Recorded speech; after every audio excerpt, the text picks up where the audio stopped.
It's late July 2026, and there is one place on the map that every analyst, every satellite company, and apparently the President of the United States cannot stop talking about. It is not Tehran. It is not the Strait of Hormuz. It is a mountain, a literal mountain in the Zagros range of Isfahan province, sitting about a mile south of the Natanz nuclear complex. And it has a name that sounds like something out of a video game, Pickaxe Mountain. In Persian, it's Kuh-e Kolang Gaz. And Kolang simply means pickaxe, which is exactly what Iran has been doing to that mountain since 2020, digging deeper and deeper into solid rock. And right now, the question everyone wants answered is simple. Is the B-2 Spirit about to fly straight at it with the biggest conventional bomb in the American arsenal? Here's what you need to know right off the bat. This isn't some fringe theory or a random threat tweeted out for shock value. The president has now said out loud on multiple occasions that Pickaxe Mountain is next. Just recently, he told reporters directly, quote, "We'll be hitting that area pretty soon and very heavily," end quote. And a few days before that, in an interview, he said something even more pointed, told the Iranians to be ready. That is about as close as a sitting commander-in-chief gets to putting a location on a whiteboard in front of the entire world and circling it in red marker. So today, we're breaking down exactly what Pickaxe Mountain is, why it has become priority target number one, what the B-2 and its bunker-busting payload would actually have to do to crack it open, and why some of the smartest geologists and weapons analysts on the planet are saying this might be the hardest target the U.S. Air Force has ever tried to kill. Let's start with the basics, because understanding the geography here is honestly the whole story. Pickaxe Mountain sits roughly a mile, maybe 2 kilometers, south of Natanz, which was already one of the sites hit during Operation Midnight Hammer back in June of last year, when 7 B-2 Spirit bombers flew from Whiteman Air Force Base in Missouri and dropped 14 GBU-57 Massive Ordnance Penetrators on Fordow and Natanz in a single night. That was already one of the largest B-2 combat operations in the history of the airframe. But even after that strike, even with bunker busters raining down on 2 of Iran's 3 major nuclear sites, Pickaxe Mountain walked away completely untouched. Not a scratch. And instead of backing off after watching 2 of their nuclear facilities get turned into rubble, Iran did the opposite. Construction at Pickaxe Mountain actually sped up. Satellite imagery analyzed by the Center for Strategic and International Studies shows security walls now built around the entire site, with tunnel entrances running to the west, the east, and the south. This is a facility that watched its neighbors get vaporized and responded by digging faster. So what's actually down there? According to the Institute for Science and International Security, the facility is buried at minimum 100 meters underground, and some assessments now put certain sections of it far deeper than that, possibly past 300 meters depending on which tunnel network you're looking at. Construction started back in 2020, and at the time Iran actually declared it to the International Atomic Energy Agency as a replacement centrifuge assembly plant, meant to take over for a facility that had been destroyed in an earlier incident at Natanz. Basically, Iran told the world, don't worry, we're just rebuilding what got blown up, we're putting it underground so it doesn't happen again. Which, if you think about that logic for half a second, is not exactly reassuring. You're not hiding something 100 meters under a mountain because you're worried about vandalism. The mountain itself has a peak elevation of over 1,600 meters above sea level, and analysts estimate the facility is roughly 100 meters beneath the summit at its shallowest points. But here's where it gets genuinely interesting from a pure science standpoint, and this is honestly the biggest wrinkle in this entire story. Pickaxe Mountain isn't made of the same rock that Fordow was buried under. Fordow sits in sedimentary layers, softer stone that, while still tough, behaves in a somewhat predictable way when a 30,000-pound penetrator comes screaming down through it. Pickaxe Mountain is part of an ancient volcanic arc that formed tens of millions of years ago, and it's made of extremely dense, difficult to penetrate igneous rock, essentially granite. Nuclear risk analysts have pointed out that this geology could genuinely reduce the effectiveness of even the most powerful conventional bunker busters America has. So while the Strait of Hormuz gives Iran a geographic choke point to threaten global shipping, this mountain might be giving Iran a geological shield to protect whatever is buried inside it. Now, let's talk about the weapon everyone keeps bringing up, because it deserves a real breakdown, not just a scary number thrown on screen. The GBU-57 Massive Ordnance Penetrator. This thing weighs 30,000 pounds, roughly the weight of a city bus, but it's compressed into a cylinder about 20 feet long and just 2.5 feet wide. It is, right now, the most powerful non-nuclear bunker buster in the entire American arsenal, and the only aircraft cleared to carry it operationally is the B-2 Spirit, which can hold 2 of them internally in its weapons bay. There were tests done years ago on the B-52 as well, but operationally, if this bomb is dropping, it's a B-2 dropping it. When released from around 50,000 feet, which is the B-2's cruising ceiling, the bomb uses guided fins combined with GPS and inertial navigation to steer itself down toward the target with a level of precision that honestly still sounds like science fiction. And the fuse inside it is the real genius of the design.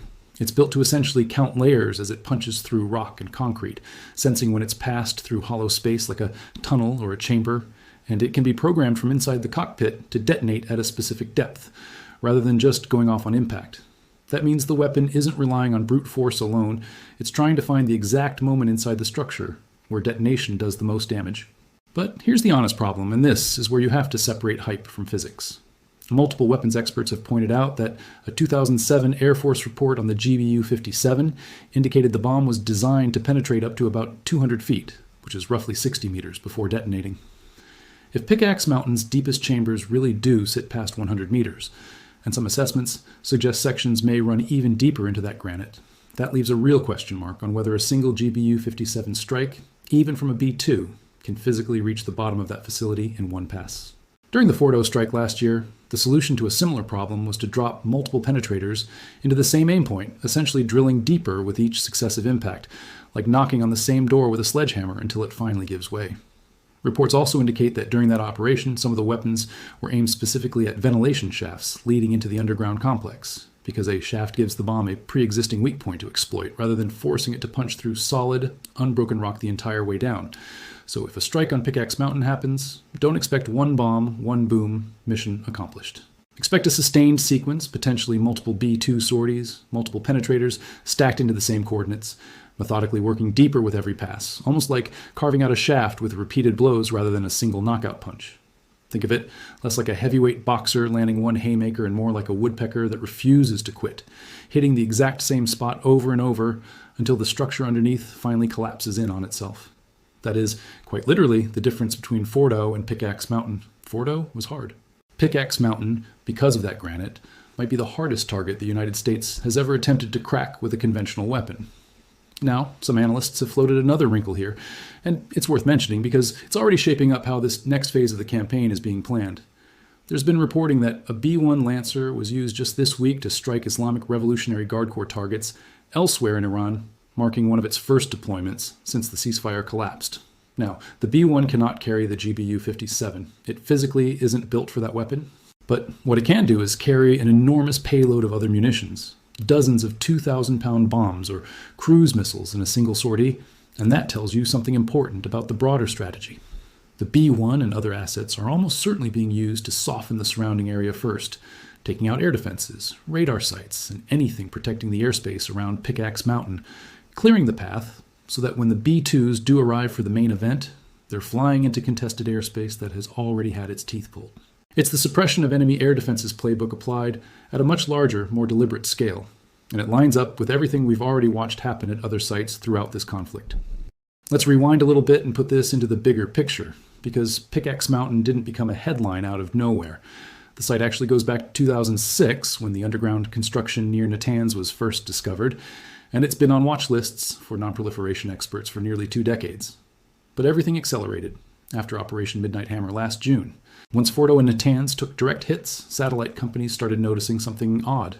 Instead of activity slowing down at Pickaxe Mountain out of caution, it sped up.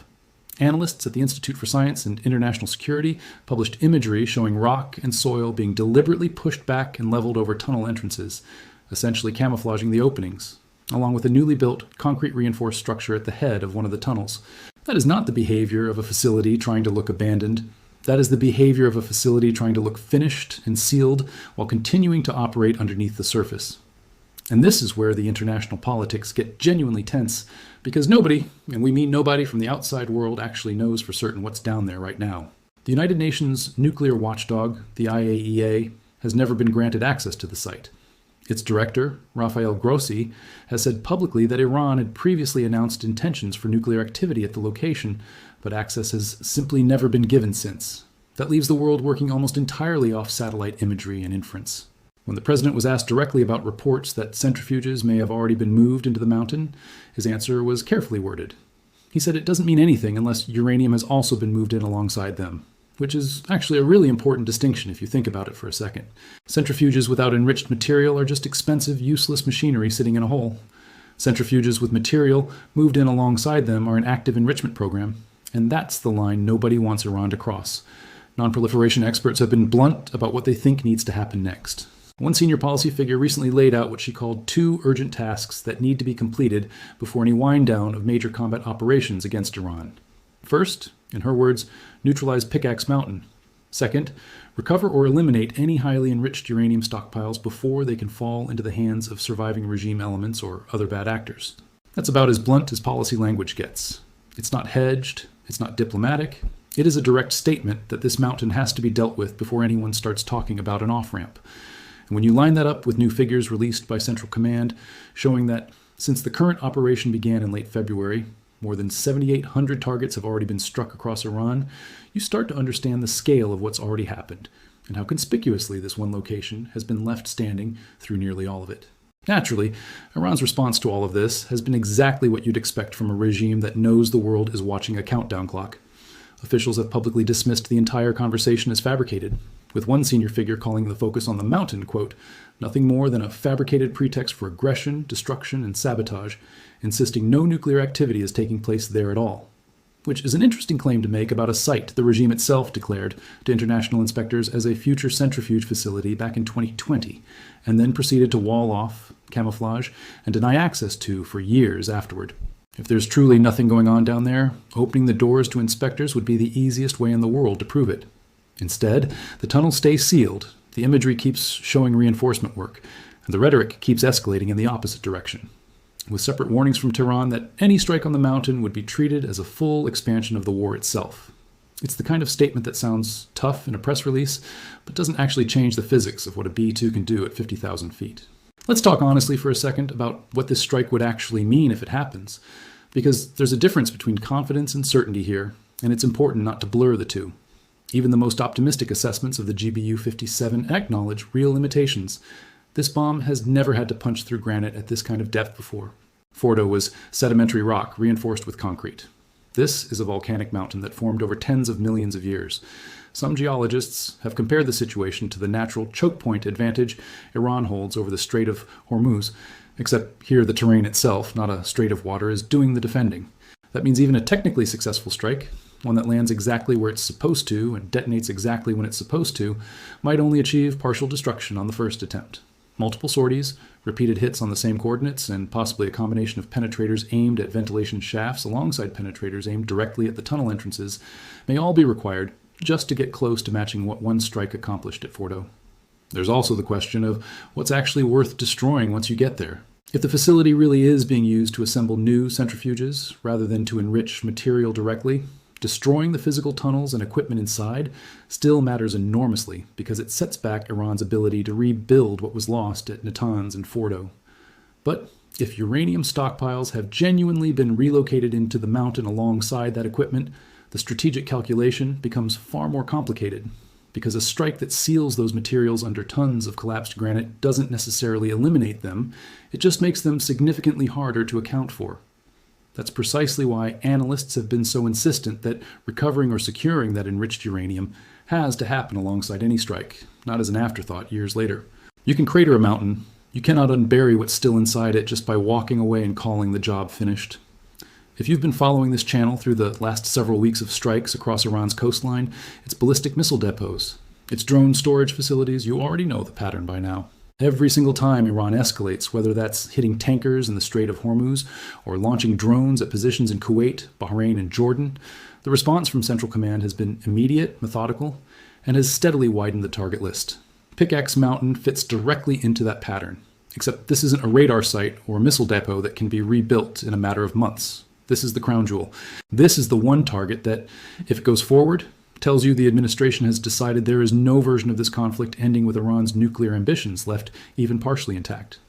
And that's a genuinely different kind of decision than anything we've covered up to this point in the campaign, because everything else has been about degrading capability.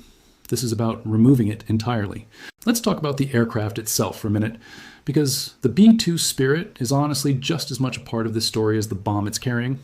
This is a flying wing design that first flew back in the late 1980s, and even decades later, it remains one of the hardest things in the sky for any radar system to pick up. There is no traditional tail, no sharp vertical surfaces, nothing sticking out to bounce a radar signal back the way it would off a conventional fighter or bomber. The entire outer skin is coated in radar-absorbent material, and the airframe itself is shaped specifically to scatter whatever energy does hit it in directions that never make it back to the receiver that sent it out. What that means practically is that a B-2 can fly directly over some of the most heavily defended airspace on the planet, and in a lot of cases, never even show up as more than a faint flicker, if that, on the systems meant to detect it. That stealth profile is exactly why this airframe, and only this airframe operationally, gets trusted with the GBU-57 in the first place. You don't send a loud, easily tracked aircraft toward the single most protected piece of real estate in Iran. You send the one that the enemy's own radar network may never even register as being there until the bomb is already falling. Only 20 of these aircraft were ever built, and fewer than that remain in active service today, which tells you just how scarce and how valuable each individual airframe actually is.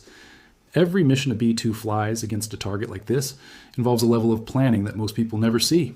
These aircraft typically fly out of Whiteman Air Force Base in Missouri, and depending on the mission profile, they can either fly the entire round trip non-stop with multiple aerial refuelings along the way, keeping the exact origin point of the strike deliberately ambiguous, or they can stage forward at a location like Diego Garcia in the Indian Ocean to cut down on flight time closer to the target. Either way, the strike package built around the B-2 involves an enormous supporting cast working in the background that never gets the same attention as the bomber itself. Tankers stacked at altitude to keep everyone topped off during transit, fighter escorts and electronic warfare aircraft working ahead of the formation to make sure any radar or air defense system that could threaten the bomber gets found and neutralized first. Intelligence and reconnaissance assets, feeding real-time updates on exactly what the target looks like in the hours before weapons release, because a facility like Pickaxe Mountain doesn't sit still. Tunnel entrances get camouflaged, equipment gets moved, and the targeting picture has to stay current right up until the last possible moment. That's really the difference between what people picture in their heads when they hear the phrase stealth bomber and what actually has to happen for one of these missions to succeed. It isn't one plane sneaking in alone under cover of darkness. It's an entire orchestrated operation, sometimes involving well over 100 supporting aircraft, built specifically so that the B-2 only has to do the one thing nothing else in the world can do quite as well, which is put a 30,000-pound precision weapon exactly where it needs to go without the enemy ever getting a real chance to stop it. When Operation Midnight Hammer happened last year, that entire choreography played out almost flawlessly. 7 bombers, more than 100 supporting aircraft, and not a single one of them was lost or even seriously threatened over target. That track record is a big part of why confidence remains high heading into whatever comes next at Pickaxe Mountain, even with all the uncertainty around the geology itself. Let's shift gears for a moment and cover a few other things happening around the world right now that tie into this bigger picture, because context matters here just as much as the mountain itself. Congress recently approved a massive funding package specifically tied to sustaining this operation, giving the administration billions in additional resources to keep sorties flying, keep the blockade enforced, and keep logistics moving into the region. A separate resolution aimed at winding down U.S. involvement did pass the House, but it died in the Senate, and realistically, it was always more symbolic than binding, since the executive branch has shown no real appetite to slow down while there's still leverage on the table. Meanwhile, across the broader region, allied nations have started stepping up their own involvement in ways that would have seemed unthinkable at the start of this year, and that regional coordination is exactly the kind of support structure that makes an operation as complex as a Pickaxe Mountain strike logistically possible in the first place. None of this happens in isolation. Every tanker in the air, every fighter squadron repositioned, every diplomatic cable sent between capitals, it all connects back to the same underlying goal: keeping pressure on Tehran high enough that the regime runs out of options faster than it runs out of rhetoric. It's also worth pointing out how this moment fits into the much longer history of the world trying to deal with Iran's nuclear program, because Pickaxe Mountain isn't an isolated crisis. It's really the latest chapter of a story that stretches back nearly 2 decades. The original Fordow facility itself was only discovered back in 2006, built into a mountainside, specifically because Iranian planners understood even then that anything sitting on open ground was vulnerable to exactly this kind of precision strike. Every underground facility Iran has built since then has essentially been a response to watching the last one get exposed or threatened. Pickaxe Mountain, in that sense, is the natural evolution of that entire strategy. Dig deeper, use harder rock, spread the tunnel network wider, and hope that depth and geology do what politics and diplomacy failed to do. What makes this moment different is that, for the first time, the rock itself might actually be a more effective defense than any air defense system Iran has ever fielded. Radar can be jammed, missiles can be intercepted. Granite just sits there and makes everything take longer. That's exactly why so many non-proliferation experts keep circling back to the same point again and again in their assessments. A partial strike on Pickaxe Mountain, one that damages tunnel entrances or collapses upper sections without reaching the deepest chambers, doesn't actually solve the underlying problem. It just buys time, and time is the one resource this particular regime has repeatedly shown it knows how to use to its advantage. Rebuilding, rerouting, digging new tunnels from different angles, all of that becomes possible again if the strike doesn't go deep enough on the first attempt. Which is precisely why the conversation among military planners right now isn't really about whether to hit the mountain. That decision increasingly looks like it's already been made in principle. It's about how many sorties, how many penetrators, and how many separate aim points it's actually going to take to be confident the job is finished rather than just started. Now here's the honesty check, because it's important not to just treat this as a foregone conclusion where the mountain gets cracked open and the story wraps up neatly in a bow. Iran is degraded at this point. That much is clear from the sheer number of targets already struck since this phase of the conflict began. But degraded is not the same thing as finished. The regime still has significant ballistic missile stockpiles, still has proxy networks it can activate, and it still has the ability to make life extremely difficult for shipping, for regional bases, and for anyone operating in range of its remaining arsenal. A strike on Pickaxe Mountain, even a successful one, does not automatically end this conflict. If anything, hitting the one site Iran has protected the most fiercely, the one location it left standing, even after 2 other nuclear facilities were destroyed, could trigger the sharpest response we've seen yet. That's not a reason to avoid the strike. It's just a reason to understand that this next chapter, if it happens, is likely to be the most dangerous one so far, not the final one. There's also a technical honesty check worth mentioning here too. Even the Air Force's own historical data on the GBU-57 leaves open questions about whether this specific bomb against this specific mountain can achieve full destruction in a single operation the way it did at Fordow.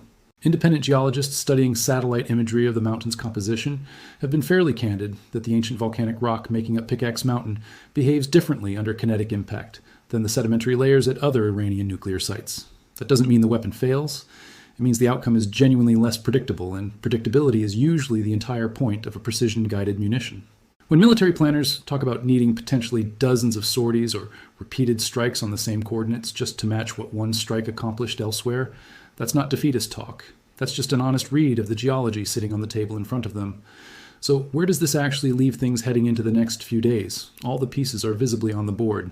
The B-1 sorties, striking IRGC targets elsewhere in the country, look very much like the opening moves of an air defense suppression campaign designed to clear a path.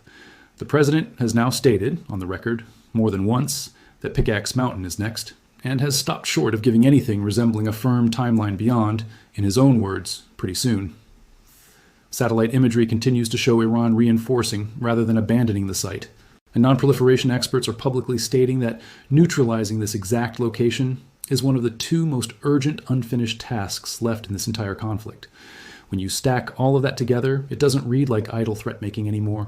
It reads like a countdown that's already quietly begun, with the only real variable left being timing rather than intent. What happens after that strike, assuming it happens, is honestly the more interesting question to sit with. Does Iran actually follow through on its warning that any attack on the mountain gets treated as a full expansion of the war? Or is that just rhetoric meant to sound tough on state television, while the reality on the ground stays the same as it's been for the last several weeks? Does the regime's internal fracturing, the kind we've already seen hints of with broadcasts being cut mid-sentence and hardliners publicly criticizing leadership, accelerate once its most protected nuclear asset gets hit? Or does this become the moment that finally forces Tehran back to a negotiating table with actual leverage on the table, instead of stalling tactics disguised as diplomacy? Every one of those outcomes is plausible right now, and that's exactly why this next move matters so much more than almost anything else that's happened in this conflict so far. It also helps to remember just how rare a decision like this actually is on the world stage. Nations threaten strikes on nuclear infrastructure all the time. That kind of rhetoric is almost background noise in this region by now.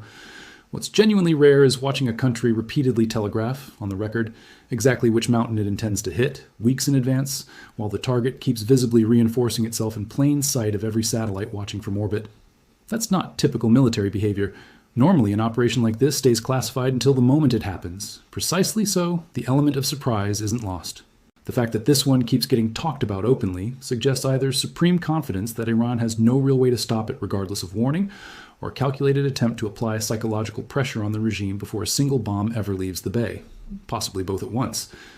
Either way, it's a genuinely unusual way to run up to a strike of this magnitude, and it's part of why this story has held attention for as long as it has.